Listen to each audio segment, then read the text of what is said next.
everyone, and welcome to our segment, Joyless. I'm your host, Jessica Krauser, and I'm here with my co-host, Brian Baker. Hello. Hi, Brian. All right, so Brian, do you have joy in your life? I think I do. I like to think I do. Parkinson's makes me feel like makes other people think I don't. Why? It has taken away like my natural smile and facial expressions, where I think I told the story before that before I was diagnosed, I went and bought a new truck. And my son and I are driving back in this new truck, and my son, he was about 12 at the time. He looked at me and said, "Dad, are you ever happy?" And I was like, "Why? Yeah, why?" And I was like, I didn't understand where he's coming from. He's like, "I don't remember ever seeing you smile." Really? Yeah, and it broke my heart at the time. And I was like, and that was before I was diagnosed, and Okay. I didn't know what he meant by that. Yeah. But yeah. How far along after were you diagnosed? It was pretty quick. Oh, okay. That was one of the things that kind of got the ball going. Like, we need to get something figured out here. How long do you think you had it before you were diagnosed? I would say I had it probably at age 37 when I started noticing symptoms. I got diagnosed in the winter, so in December, so at the age of 40. So okay, so you probably had it for 3 years. Yeah, probably 3 years. So I kept a journal. Like, I've always kept journals my entire life. I'm starting in college. I just would always love to write. So around the age of 35, I started feeling this emotionless, empty, joyless, I hate to say feeling because it wasn't even a feeling. Like, it was like emptiness. It was really hard to explain, especially to my husband, because in my heart and my head, I knew life was great. Like, I love my husband. I love my kids, my family and friends. Everything was great. Work was great. But my feelings just were like, blah. Like, I don't even know how to describe it. It was like so non-existent. Yep. Did you feel that? Exactly. Like people would say, like, I got a job offer, and the person was like, "I can't. Are you happy about this offer?" Like, they couldn't get a read on me. I was like, "Yes, I'm ecstatic." And I'm so happy. Can't you tell? Yeah. It was like, and there was no emotion. Emotionless is exactly what it was. Yes. There was no highs or lows. You're just even keeled. Yes. Yeah. So my kids at the time, I have twins, and my kids at the time were only 6. So at that time, I really had to push myself and fake happiness. Again, like, I knew I should feel happy, but I had to show it. To your point, like, your son noticed you weren't smiling. Yeah. I put the smile on because I knew I had to, or else they would probably say the same thing. Yeah, it's just so it's a very empty feeling because you're happy, you're excited, but nothing's coming out of you. Mm-hmm. I even remember, because I did it at home. It was like that, at work, and I remember, I'm Catholic, so I was talking to a priest when the kids were going through their reconciliation classes. So I went down as well, and I was relieved to finally talk about it, with somebody, other than Derek. And, the priest knew, like, deep down that I was happy, with my family. And Derek also knew deep down that I was happy with him and the kids, but I couldn't bring myself to just feel the joy. But I'm happy to share that right now, with the right medication and exercise, I laugh way more than I have before. And I feel like I enjoy each moment. So it's amazing the difference of where I was from it was probably from when I was like 35 to just last year when I was 38, 39, until now. Like, now I'm like, I feel like a totally new person, or feel like how I probably was before 35. Are you better with medication? I'm better with medication now. Initially, I didn't want to take the medication, and I fought it off for the first year. Yeah. And then I was so stiff and rigid that I had to get on it. So there's that aspect of it. And, and I was very forthright coming out and telling people I had PD, and I still am. Like, I'm very upfront with work and with people I know, because I want them to know that that's why I look grumpy, or I don't react the way I should, because I've been told before, like, what's wrong with you? You're like the grumpy old guy in the corner at work that nobody wants to talk to because they're afraid you're gonna bite their head off. I'm like, I'm just sitting here working. There's nothing grumpy about me. I promise I'm fun. Yeah, I'm a ball of energy. But I kind of went from being like the life of the party, making people laugh, to being this, like I said, bump on a log grumpy guy, and that's not. And I didn't know where it came from. Mm-hmm.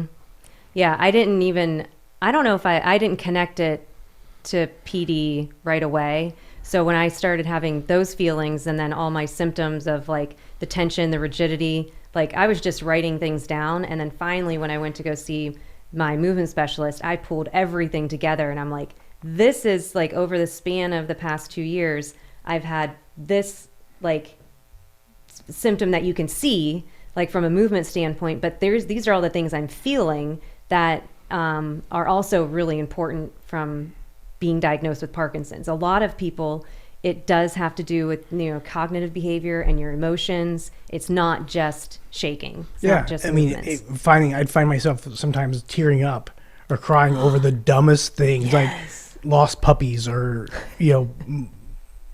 people passing away that I didn't even know that were on TV. I was like, why am I crying over this, or why am I tearing up over this? Sensitive Brian. That doesn't exist. So I actually remember that as well. I actually cried a couple times during workout classes.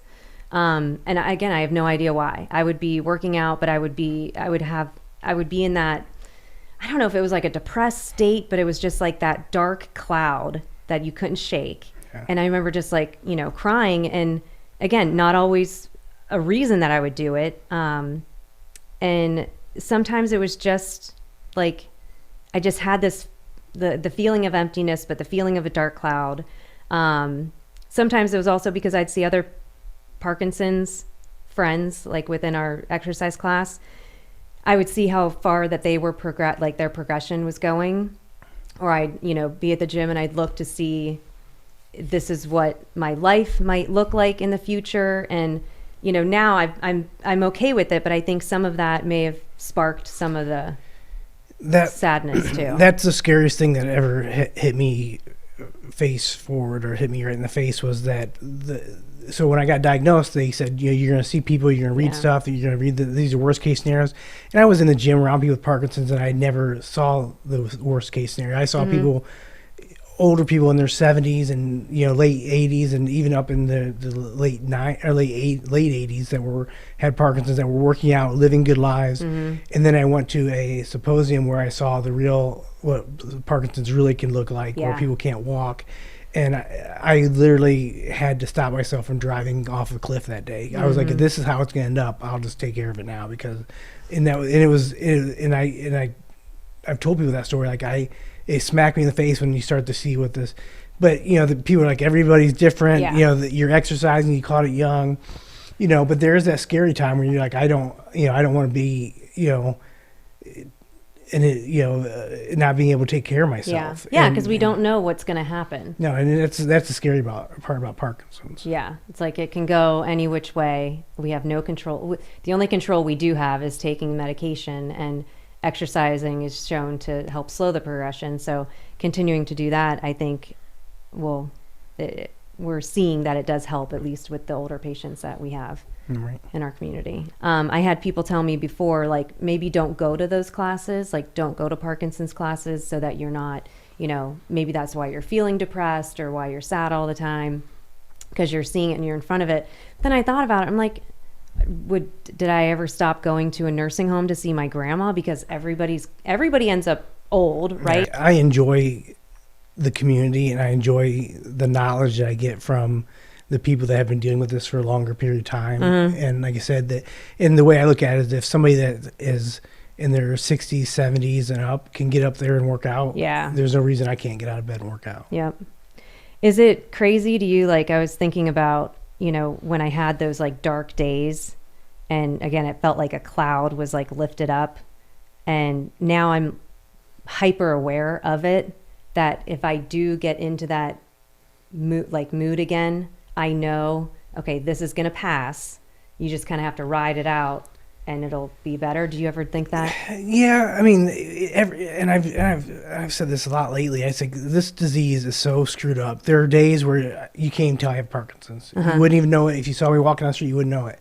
And then there's days where I physically have to teach myself how to walk again. And it's like, what is going on? And I don't ever know from one day to the next what it's going to be like. Yeah. When I wake up, I could wake up and I could feel fine, got a good night's sleep, and then then the next night I don't sleep for crap, and I'm up all night, and then I literally can't. I gotta like make myself get up and walk, or I'm dragging my foot, and I'm like, I can't do that, and it's just crazy. And from day to day, you never know what you're gonna face. Yeah, that is very true. I think the best thing to think about is knowing that most of the time, like, this too shall pass. Yeah, and there's weekends. There have been weekends since I've had this disease where I haven't left the house, where I've literally laid on the couch and slept all weekend. And that's why you're not working out on Saturdays? Well, no, I go to work out on Saturday, but I just sleep. I literally would go work out Saturday morning and go home and lay on the couch and sleep all day Saturday, and that's what I needed to do. Yeah, you have to listen to your body. Yeah, it's not. I'm not depressed. My body's just telling me that it needs time to recover. So, according to Medical News Today, 50% of all Parkinson's patients experience depression. It's a symptom just like tremors and is typically an early indicator. I actually take medication for depression. I just started. I take a very low dosage just to kind of take that edge off. Yeah, but man, it's helped me tremendously. Maybe I need to up mine. Get in the happy place. All right, in our last 30 seconds, I would like to leave you with this. Depression is a mood disorder that can affect one's ability to carry out daily activities and tasks. It's caused by changes in the brain's chemistry. It's seen as an early indicator of Parkinson's and experienced in 50% of patients. Those that go through depression or anxiety experience an increase in symptoms like tremors or rigidity. Talking to family, friends, and your doctor can help combat depression. I'm on a medication to help specifically with anxiety and depression, and there is no shame. I can't control what my brain is doing. Yes, it's like a muscle we can retrain, but there are some chemical imbalances that are just not able to change. So thank you for tuning in. I hope you learned that there is no shame in depression with Parkinson's. Speak up and get help so you live life to your fullest.